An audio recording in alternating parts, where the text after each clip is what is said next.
تعبیر نور دیکھنے والے دوستو السلام علیکم۔ اگر آپ نے ہمارا چینل سبسکرائب نہیں کیا تو ابھی کر دیں۔ انوکھا قصہ ماہ نور۔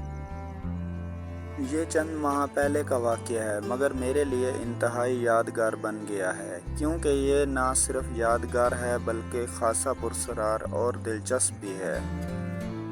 میری بی اے کے امتحان ہونے والے تھے مگر ان سے کچھ ہی دن پہلے اچانک میری طبیعت خراب ہو گئی۔ کئی روز تک بستر سے ہلا جلا بھی نہ گیا۔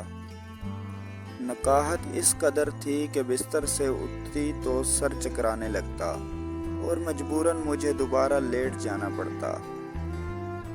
اس سب میں پڑھائی بھی ڈسٹرب ہو کر رہ گئی تھی۔ ڈاکٹر کی ہدایت پر مسلسل کئی روز دوا کھانے کے بعد کچھ اضافہ ہوا۔ اس دوران میرا ایک ہفتہ ضائع ہو گیا تھا اور کمزوری الگ محسوس ہو رہی تھی۔ امتحان سے ایک ہفتہ قبل امی نے مجھے سختی سے ہدایت کی کہ روزانہ رات کو دودھ پی کر سونا ہے اور رات دیر تک پڑھائی نہیں کرنی۔ جو تیاری کرنی ہے وہ صبح اٹھ کر کر لینا۔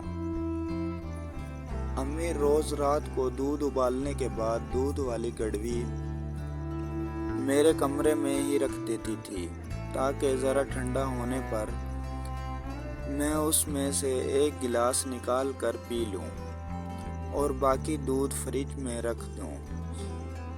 چنانچہ میں ایسا ہی کرتی تھی۔ یہ 2 روز بعد کی بات ہے۔ میں پڑھائی ختم کرنے کے بعد اٹھی، دودھ والی گڑوی سے دودھ نکال کر گلاس میں ڈالا اور خود پینے کے بعد یہ سوچ کر لیٹ گئی کہ ابھی دودھ گرم ہے، تھوڑی دیر بعد اسے فریج میں رکھ دوں گی۔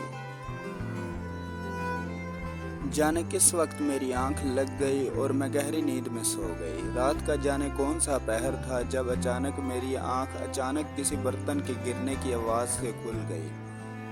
مجھے کمرے میں کچھ گڑبڑ محسوس ہوئی اور میں نے اٹھ کر چاروں طرف نظریں گھمائیں۔ پھر ایک جانب مجھے کوئی چیز تیزی سے حرکت کرتی نظر آئی، جسے دیکھ کر میری گھوگی بند ہو گئی۔ چھوٹی سی کوئی چیز کمرے میں فرش پر تیزی سے اچھل رہی تھی اور اس کی ایک حرکت سے برتن گرنے کی آواز پیدا ہو رہی تھی۔ اب میری نظریں نیم اندھیرے میں کچھ حد تک دیکھنے کے قابل ہو گئی تھی۔ اب جو میں نے غور سے دیکھا تو معلوم ہوا کہ کوئی سیاہ رنگ کی چیز دودھ والی گڑوی کو لے کر اوپر نیچے ایسے اچھل رہی ہے جیسے کوئی گیند ہو، اور اسی سے وہ برتن گرنے جیسی آواز پیدا ہو رہی تھی۔ مگر ابھی تک میں یہ بات سمجھ نہیں سکی تھی کہ آخر وہ کیا چیز ہے۔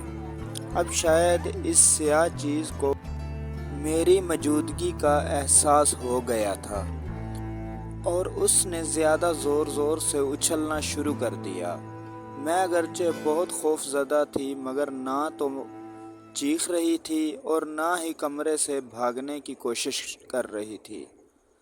پھر میں نے ہمت جمع کی اور اٹھ کر کمرے کی لائٹ جلا دی۔ اب منظر واضح تھا، میں نے گڑوی کی طرف بغور دیکھا۔ اوہ! بے اختیار میرے منہ سے نکلا۔ سیاہ رنگ کی بلی گڑوی میں منہ پھنسائے بیٹھی تھی۔ اب چونکہ اس کا منہ گڑوی کے چھوٹے سے منہ میں پھنس کر رہ گیا تھا، اس لیے وہ اپنی جھنجھلاہٹ اچھل کود کر دکھا رہی تھی۔ کمرے میں ادھر سے ادھر اس کی بھاگ دوڑ ایک عجیب منظر پیش کر رہی تھی اور مجھے سمجھ نہیں آ رہی تھی کہ میں کیا کروں۔ بلی کی کوئی مدد کروں یا اسے پکڑوں، کچھ سمجھ نہیں آ رہی تھی۔ بلی اس قدر اشتعال میں تھی کہ اسے پکڑنا بھی ممکن نہ تھا۔ اس دوران میرے کمرے سے آوازیں سن کر امی اور بھائی بھی آ گئے۔ اب سب کے سامنے وہی منظر تھا جیسے میں کئی منٹ سے دیکھ رہی تھی۔ کسی کو بھی میری طرح اس صورتحال کا حل سمجھ نہیں آ رہا تھا۔ پھر قدرت نے خود ہی اس کا حل نکال دیا۔ بھاگتی ہوئی بلی اچانک دیوار سے ٹکرائی اور پھر اس نے زور سے اپنے سر کو جھٹکا دیا، تبھی اس کا سر گڑوی سے نکل آیا۔ کچھ دیر کے لیے بلیک ڈھٹکی جیسے وہ بھی منظر دیکھ کر حیران ہوئی ہو، اور پھر اس نے ہم سب کو حیران کرتے ہوئے کمرے میں لگے کولر کی طرف دوڑ لگا دی، مگر جلد بازی میں وہ کولر کے اوپر لگے ہارڈ بورڈ میں الجھ گئی اور اسے دوبارہ واپس آنا پڑا۔ اب اس کے تیور اور خطرناک تھے۔ وہ غراتی ہوئی ادھر ادھر بھاگ رہی تھی اور ایسے راستہ نہیں مل رہا تھا۔ پھر وہ میرے کمرے سے باہر نکلی اور ٹی وی لانچ کی طرف دوڑی۔ اب بھائی نے آگے بڑھ کر ٹی وی لانچ سے باہر جانے والا دروازہ کھول دیا۔ بلی فوراً اس طرح آئی اور باہر نکل گئی۔